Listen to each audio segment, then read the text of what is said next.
నా పేరు ఆనంద్ మావురేలు. నేను ఎప్పుడో చేతితో చేసే సాయం ఇంకో చేతికి తెలియకూడదు అనుకుంటా, కానీ ఈరోజు తెలియజేయాల్సి వస్తుంది. అదేంటో మీకు అర్థం కావాలనుకుంటే ఈ వీడియో లాస్ట్ వరకు చూడండి. ఏంటి ప్యాకెట్స్ అని చూస్తున్నారా? తెల్లారితే ఆదివారం జాతర కోసం అందరిని బంధువులను చుట్టాలను పిలుచుకున్నారు. ఎందుకు? భోజనాలు పెట్టుకుందామని. కానీ మన ఊర్లోనే ఉంటున్నా వీళ్ళ పరిస్థితి ఏంటి? వీళ్ళు మన బంధువులే కదా. మనసుకు అనిపించింది, ఈ రోజు నేను కష్టపడిన నా కష్టాన్ని ఒక 10 మంది ఆకలినైనా తీర్చాలనిపించింది. ఇది నా స్థాయిని బట్టి చేసే సాయం. ఇది గొప్ప కోసం కాదండోయ్. ఒక సామాన్యుడి ఆకలిని ఒక సామాన్యుడే తీర్చగలడనే నినాదం. ఎందుకంటే కొంతమంది జాతరని గొప్పగా చేసుకోగలరు, కొంతమంది చేసుకునే స్తోమత లేక చూసి ఆనందించగలరు.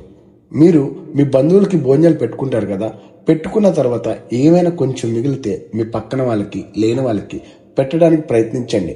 ఎందుకంటే ఒక మనిషిగా ఇంకో మనిషికి మనం ఉన్నామనే నినాదం. జాతర అంటే ఏంటి? ఇది మన ఊరి జాతర, మన ఏలూరు జాతర. మన సాంప్రదాయాలు, మన కట్టుబాటులు, మన అనురాగాలు, మన ఆప్యాయతలు పక్కన వాళ్ళకి పంచడమే కదా. అందుకే ఈ వీడియో చేయడం ముఖ్య ఉద్దేశం. నా వీడియోస్ మీకు నచ్చినట్లయితే లైక్ చేసి, షేర్ చేసి, ఫాలో చేయండి. Thank you. మన జాతరని ఎంజాయ్ చేయండి, తగ్గేదేలే.